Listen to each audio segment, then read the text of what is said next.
برا بن عازب رضی اللہ تعالیٰ عنہ سے یہ مروی ہے، ابو بکر صدیق رضی اللہ تعالیٰ عنہ کہتے ہیں کہ جب میں آپ صلی اللہ علیہ وسلم کے ساتھ سفر ہجرت میں تھا تو کفار کے جاسوسوں میں سے ایک جاسوس نے ہمیں پا لیا، سراقہ بن مالک بن جوسم نے۔ تو میں اللہ کے رسول صلی اللہ علیہ وسلم سے عرض کرنے لگا، اللہ کے رسول، ہمیں ایک بندے نے، اس کے گھوڑے نے پا لیا ہے، ایک جو ہمارے پیچھے جاسوس آئے تھے۔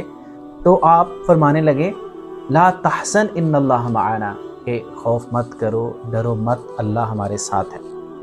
ابو بکر صدیق کہتے ہیں کہ پھر وہ ہمارے اتنا قریب آ گیا کہ ہمارے اور اس کے بیچ میں 1 یا 2 یا 3 نیزوں کا فاصلہ رہ گیا۔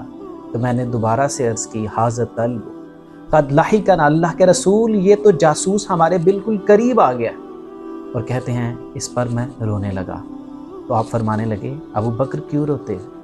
ابو بکر کیوں روتے ہو؟ تو ابو بکر کہتے ہیں میں عرض کرنے لگا اللہ کے رسول واللہ ما علی نفسی ابکی ولکن ابکی علیکا، کہ اللہ کے رسول مجھے اپنی جان کا خدشہ اور اس خدشے کے پیش نظر میں نہیں رو رہا، بلکہ میں آپ کے لیے رو رہا ہوں کہ کہیں آپ کو کچھ نہ ہو جائے۔ میں یہ آنسو ابو بکر کے اپنے لیے نہیں نکل رہے، اپنے محبوب کے لیے نکل رہے ہیں۔ تو پھر آپ علیہ الصلوۃ والسلام نے اس کے لیے بد دعا کی، فدعا علیہ، تو سراقہ بن مالک کے لیے بد دعا کی۔ حدیث کے الفاظ ہیں کہ اس کا گھوڑا اس کی اگلی دونوں ٹانگیں سخت زمین میں اس کے پیٹ تک دھنس گئیں اور سراقہ چھلانگ لگا کر نیچے اتر گیا۔